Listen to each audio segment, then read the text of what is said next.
All right. We are live tonight, Friday, the 26th of November. Okay, so once again, we got a little bit delayed because of exciting things going on in the back end. Okay, so today we are back in our weekly Facebook live session. We're also live on Zoom. If some of you are tuning in from Zoom, welcome into the room. So it's been a fun time dealing with US real estate at my end, working together with Noble Sky. Tonight, as well, I think this is our third session or fourth session, I can't recall. The topic today is about not having enough capital, okay, and then how do we overcome these capital limitations using other people's money. Okay, so this topic is interesting for me because it affects every single one of us out there. Those of you who are tuning in or just starting to tune in live right now, let me know if you are one of those people who have unlimited capital. If you do have unlimited capital, let me know, because I want to be your best friend, and so that we can do lots of good things together. Right. Otherwise, I know this is a sticking point. I think a lot of people have issues with capital, especially when it comes to real estate. Generally, people are thinking in the amounts of maybe 5 figures, 6 figures, right? So Ralph, you are here with me today to share about this topic, which is the capital side of things. And I know we deal with a lot of US real estate. How is it? How is this something? Is this wait? So the first question is: do people who want to buy US real estate face this capital limitation as well? Over to you, Ralph. Hi, Fan. Am I good to hear on your end? Can you all hear me? Yes, you're good. You're good. Okay. Well, okay. So I just before I start, I'm actually now. I just cleared security at Houston Airport, IAH. So after clearing security, we rush to find a corner to go and sit down and probably hop on this live. So yes, so it was rather exciting times earlier. So thank God everything's checked in and we're good to go. So I am now on the way to Jacksonville and back to Jacksonville for my fourth trip to Jacksonville in this US real mine. A lot of the properties that we own in Jacksonville has no bank loans on the property, has no debt at all on the property. The reason why we were able to do so was because I had to circumvent when I started this business last year, I had to circumvent the lack of capital, the capital limitation that I faced personally by trying to get investors or other people to come on board and co-invest with me. So that was one of the reasons how I personally birthed this method of co-investing. Is because as a foreign national, it is very difficult for me to get a loan in the US if I don't have a good track record or good credit. It's because to the system in America, the credit system, I am literally a ghost. Okay, so you need to establish yourself for a couple of years before the banks here will trust you enough to lend you money as a foreign national to flip a property or to own multiple investment properties. Okay, so the only way that I can think of, because no banks in Singapore will lend me any money to buy properties here, right? So the only way in my head is to get people to come on board and do this together with myself. So that was essentially how we work around the limitation of acquiring a property like $100,000, $200,000 property. How do we do that? By creating an entity in the US that is equally and proportionally owned by the investors. Okay, so the investors may be, for example, 4 investors of $50,000 will invest in a $200,000 property. Every one of them will own 25% of the property. And then we have a neutral manager to manage the entire transaction. Everyone comes on board into the transaction with the end goal in mind of, for example, flipping with a certain target. Everyone comes on board with that pre-understood notion and understanding, okay, this is what we're going to do. Okay, that's the agreement, and everyone comes with and they all sign the legal agreement, and then we open the entity, and then we acquire the property. The property that will be titled to the entity is owned by the investors. Okay, let me stop you there for a bit, Rolf. So we what I'm hearing is that we actually getting people with their monies to come on board. So my question really is, if buying into a real estate, it's usually a very complicated process, and so there will also, of course, be risks involved in any kind of investment, obviously, and in real estate, Yes. especially somewhere where it is so far away in the US. So if I were to tell my friends that I want to buy real estate in the US and I don't have enough money, so I'm like asking them, hey, maybe you want to come in and do a joint venture with me, right? Really, what's in it for them? I mean, what kind of returns are we talking about? Why would they want to come in with me in the first place? Because we could do local real estate. Why not? So why do we want to do US? Well, if you want to do local real estate, there are limitations and prohibitive measures against you, especially if you're buying the house as a personal residence for your own stay. That's not what we're discussing here, right? Okay, we are referring to second, third, fourth property onwards, investment grade properties. So these are what we are referring to. So when you're looking at buying properties in Singapore locally, okay, yes, to be subject to the ABSD limited LTV by the bank. So this is something that you have to deal with, right? But in America, you have no such limitations at all, and being able to acquire a property that is very affordable, and being able to also at the same time being able to look at co-investment and having the property owned by an entity, and then at the same time, when you're looking at the numbers, the figures, you're looking at a minimum of 30% returns. Why? It's because when we look at the transactions around the area, okay, when we look at the transactions around the area, we are looking at what is the value that the property has, right? Okay, what is the potential value that the property possess, the maximum ARV, and from there we are able to then look at finding out how much can we acquire the property for, how much the rehab budget is, and then from then how much do we sell it for. Okay, so these are some of the things that we have in our research, be able to find out in advance, and then we get the investors on board, and then we enter the transaction and we exit at a certain amount, 30% or 40% returns. Okay, so minimally we always target 30%. So that's some of the numbers on.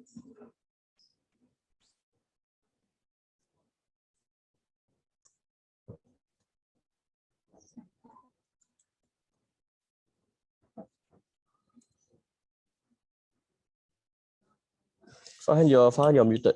Farhan, you're muted. All right. Sorry. I was saying that Nasir is coming in. Was he lost? Okay. Basically, we share out the Zoom link as well. So for people who want to come in and tune in through Zoom, they can as well as Facebook. So because we invite people also through LinkedIn and through other channels, so they may not have Facebook, so they can actually come in and join in through Zoom as well. So Nasir, I know you were in there a little bit just now. Apologies. We will get you back in.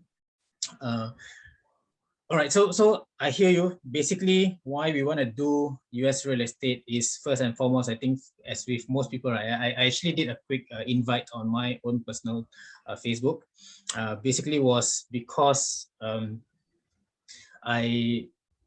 I told people that, okay, if people actually want to come in using their money to help me run my real estate investment, for example, it is because there must be something that's in it for them, right? So it has to make sense. Otherwise, nobody will want to be interested to come in. Nobody will want to be interested to come in. So, and I told people on my Facebook, I told people that is why people want to come in and they're happy to come in using their money is because of the type of returns that US real estate can give to them. So you shared that a little bit already. Okay, so in the US, outside of what we do, which is we actually get different people to come in with their monies, and then we do what we call co-investing, right? I think this concept is not very new today anymore. Okay, so people who are trying to make a choice have to make a decision as to whether this will make sense for them. If this is Yes. something that they want to Pursue. fractional or co-own into a property. Correct. So Mhm. what do you have what are your thoughts about that when it comes to US real estate? Are we still in a very viable market? Is this something that people should still put their money in? I am definitely long and a firm believer of this model of investing because it's a hard asset. Well, I understand at the same time, the times that is happening now with NFT, with the meta world, and everything that's happening there, we cannot ignore the potential that it has, right? Okay, being able to look in the world beyond the physical norm. That probably will be 20, 30 years from now. I'm not sure. I really am not an expert in that area. However, I am still under of the firm belief that if the governments are able to just freely um, do quantitative easing, printing of money anywhere around the world, and just throwing money to the citizen, throwing money to the people to to to to boost the economy, right? This money, this capital, have to chase something. You see, so if you want to be the recipient of the benefit of an appreciating asset, okay, that money has to chase the asset that is likely to be chosen. For example, real estate. Why did real estate has a bull run in terms of value? Why did that happen? Because when the government was really printing a lot of money for the last few years, okay, that money goes into easy credit, and at the same time, people who had access to these funds were finding, hey, what can I use? Because cash, in Grant Cardone's own term, is trash, or Ray Dalio. Cash is trash. Money will depreciate in value over time, right? Okay, and instead of doing that, you translate that cash, transfer it, and into something real, something physical, like real estate.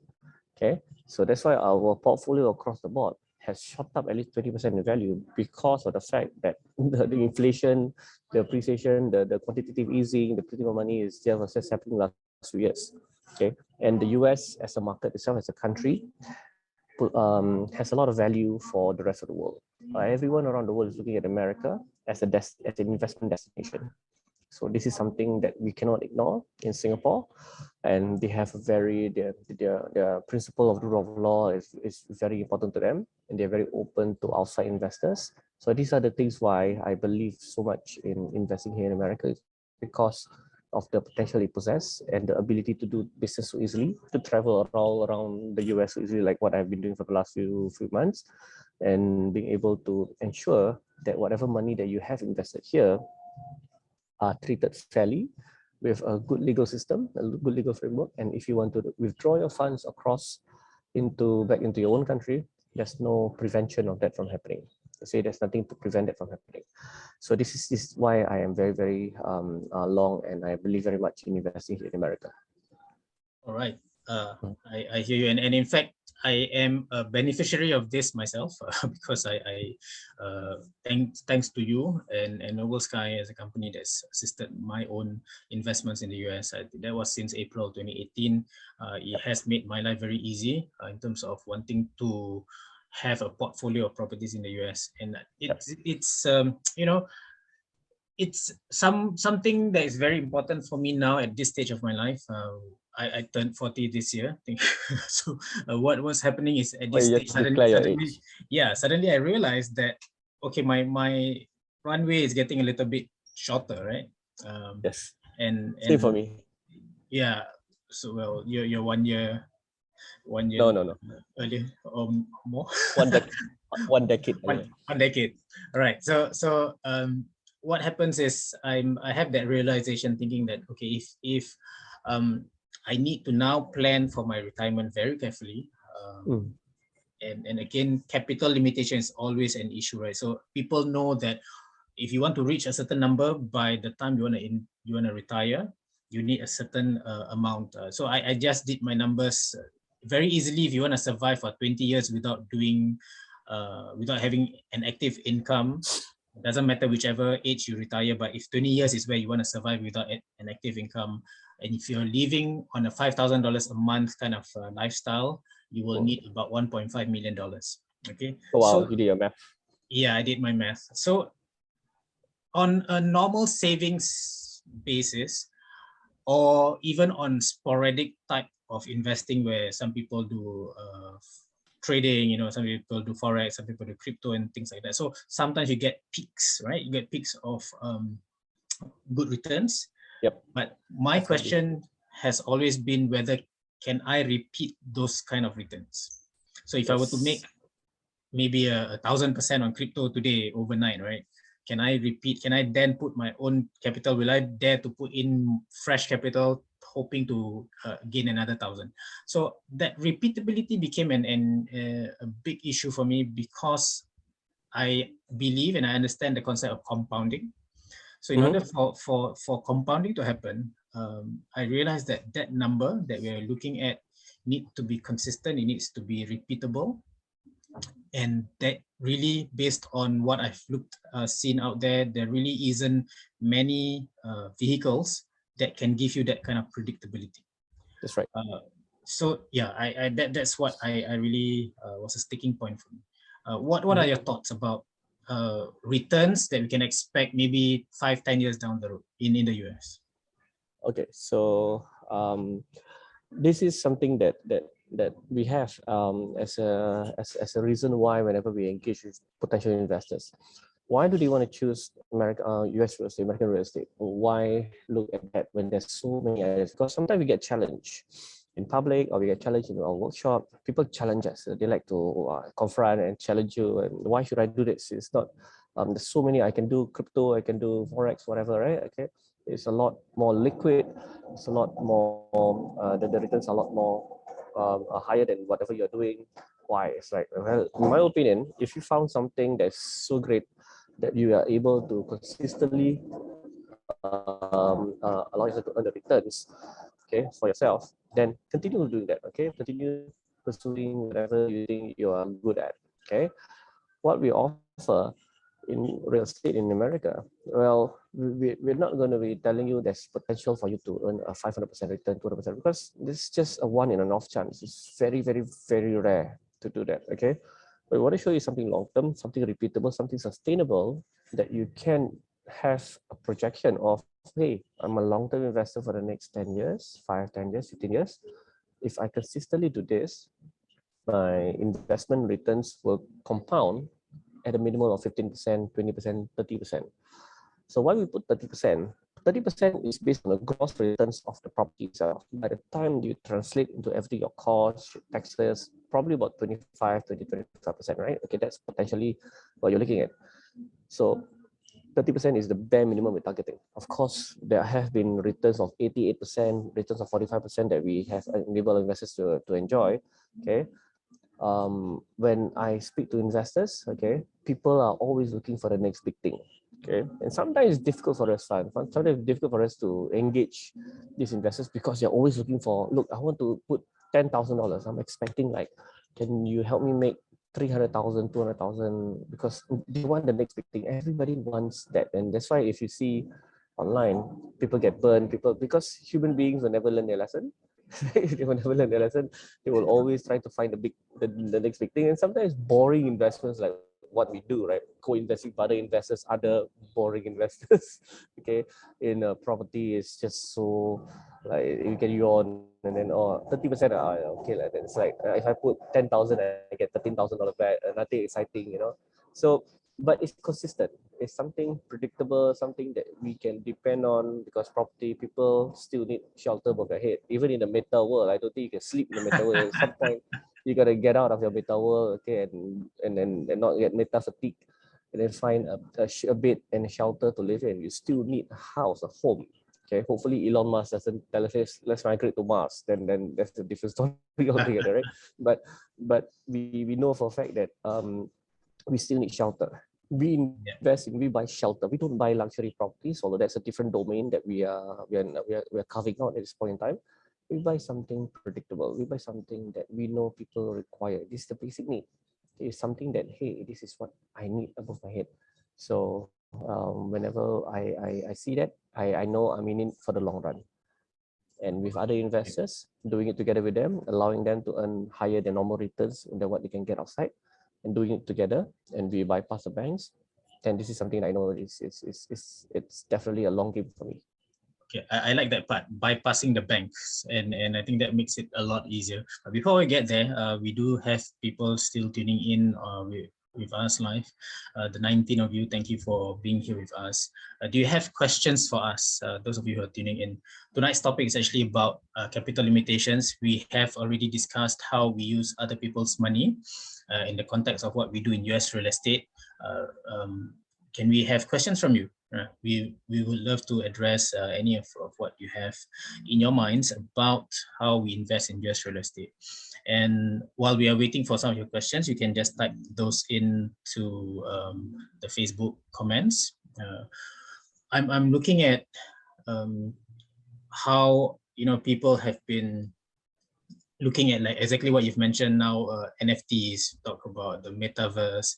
I'm frankly quite concerned for my children, for the next generation. So because I don't know what they're gonna get themselves into, and I wouldn't say it's a bad thing in any case, but again, the issue of the fact that it is meta, the fact that it is not exactly tangible. So the real world. Yeah, so like what's been happening in Singapore. I'm not sure whether you know, because you've been in the US for the past 5 months. The last 2 days, I think there was outage on DBS services. Yeah, I know. I wasn't able to transfer money. No wonder. Okay, I'm just kidding. Right. So what happened is that technology being technology is that there may be outages anytime DBS is a world-class bank for sure. It definitely has in place, things that supposed to prevent such things, but it does happen. So if you were to be putting too much of a stake into the virtual world, I'm not so sure eventually where that's gonna go. So maybe by now eventually buying a hard asset may be considered old school already. Maybe in the future people are all buying cryptos and all that. So yes. But that is concerning for me because eventually, if everything crashes, you will never really know how to recover from that, right? Yep, correct. So I understand. I'm so highly concerned myself, although it's something we cannot ignore ourselves. But I think looking at the metaverse, so just to potentially give a bit of an idea. So I'm working with some guys who is specializing in the area of blockchain, NFT, and all that. Okay, so what we're trying to do is to see whether can we link. It's still a work in progress. It's still in the conceptualization stage, right? How people are now linking actual hard asset in the real world with NFT. Okay, they're linking that, and if I'm buying this NFT or this house in the NFT world, in the meta world, I'm actually buying a real asset somewhere out there, and it's not impossible to do so. See. Right. And then how are we going to make it affordable? Because if it's $200,000 in the real world, in whatever translation that in the NFT currency, I'm not sure, that thing can even be further co-investment can even be further used, okay, in the NFT world to buy a hard asset. And then this is the time when banks have to realize that they might be made redundant because the ease of people collaborating online in the meta world, right? And then putting their funds together to buy something tangible in an intangible world. it's a possibility. So we are not ignoring that.